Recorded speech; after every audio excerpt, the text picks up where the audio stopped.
Elijah said, "I have had enough, Lord. I have had enough, Lord." It all went a bit pear-shaped for Elijah. We sing about him, a prophet from 3,000 years ago, and we still sing about him today. These are the days of Elijah. And yet in 1 Kings chapter 19 and verse 4, Elijah had had enough. He was done.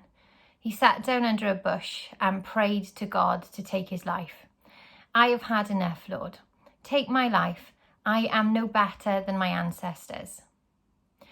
If we rewind 2 chapters, we can read Elijah's story. Elijah is a man who hears from God. He announces that there will be a great drought in the land, and that's exactly what happens. The Lord keeps him safe throughout the drought and meets his needs through miracles. Elijah cries out to the Lord during that time and brings a boy back from the dead. He's recognized as a man of God who speaks the word of the Lord, who has power within him. It's Elijah who calls the people to follow God and not Baal. Elijah said to the prophets of Baal, "Choose one of the bulls and prepare it first, since there are so many of you. Call on the name of your God, but do not light the fire." So they took the bull that was given to them and prepared it. Then they called on the name of their God from morning till noon. "Baal, answer us," they shouted. But there was no response. No one answered. And they danced around the altar they had made.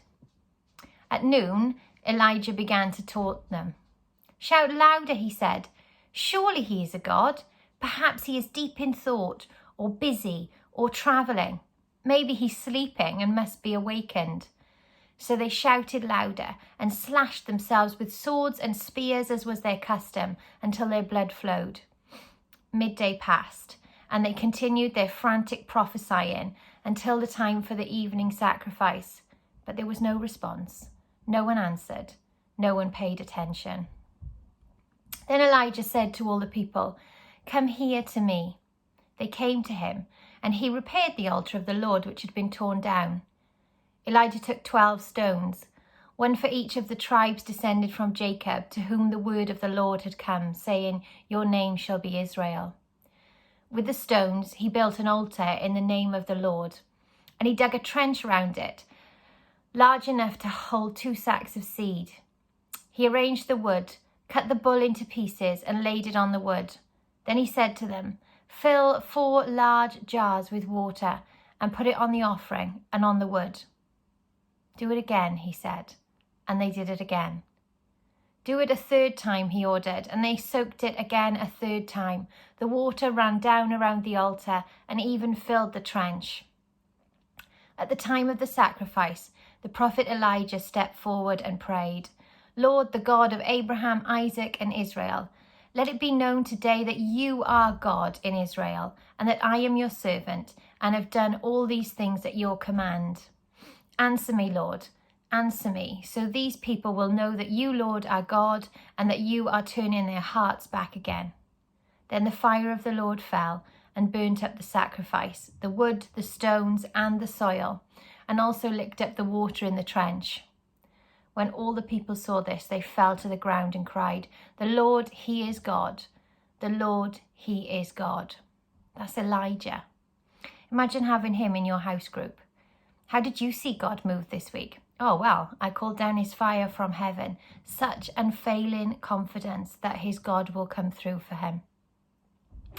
At one point, the power of the Lord comes upon Elijah, and tucking his cloak into his belt, he manages to outrun a chariot. And then now, in chapter 19, Jezebel finds out that Elijah has killed the prophets of Baal, and she vows to avenge them. And Elijah, the same Elijah who can raise the dead, call down fire from heaven, and outrun chariots, is afraid. He runs away into the wilderness. He comes to a bush, sits under it, and cries out to God, "I have had enough, Lord. Take my life. I am no better than my ancestors." Then Elijah lay down and fell asleep, exhausted, spent, done. Some days, when we are under attack and things are tough, we can call on heaven and run with renewed strength. And some days, we've had enough. We've all heard the saying, "I wanted to curl up and die." And that was certainly Elijah's plan. But this is what happened next. All at once, an angel touched him and said, "Get up and eat." He looked around, and there by his head was some bread baked over hot coals and a jar of water. He ate and drank and then lay down again. The angel of the Lord came back a second time and touched him and said, "Get up and eat, for the journey is too much for you." So he got up and ate and drank. Strengthened by that food, he travelled for 40 days and 40 nights until he reached Horeb, the mountain of God. There he went into a cave and spent the night. Sometimes we all need someone to care for us, to bring us food and drink, to restore our strength. And then, after Elijah is renewed and restored, he hears the Lord again and feels his presence, not in a storm or an earthquake or in the fire or any of those dramatic ways that he's seen God move before, but in a gentle whisper, the still small voice of calm. Elijah moves forward, works things out, and God gives him a friend, a helper in Elisha. And Elisha and Elijah go on to have even more epic experiences. It was World Mental Health Day yesterday. Lots of people shared the slogan, "It's okay not to be okay."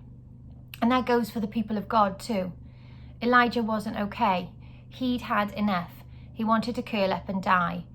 And he needed to be nursed. It's okay not to be okay. Elijah was just human. James writes in the New Testament, "The prayer of a righteous person is powerful and effective." Elijah was a human being, even as we are. He prayed earnestly that it would not rain, and it did not rain on the land for 3.5 years. Again he prayed, and the heavens gave rain, and the earth produced its crops. Elijah was human, just like us. He had days when he had had enough and he couldn't go on. This one guy who called down fire and rain and life had a day when he wanted to curl up and die. There's nothing wrong with curling up into the duvet and crying out to God. Let us be for one another just like that angel, bringing food and drink, caring and nursing back to health. These are the days of Elijah. We humans can do miracles, can call on the name of our Lord, but at the same time can curl up and cry out to him and be nursed.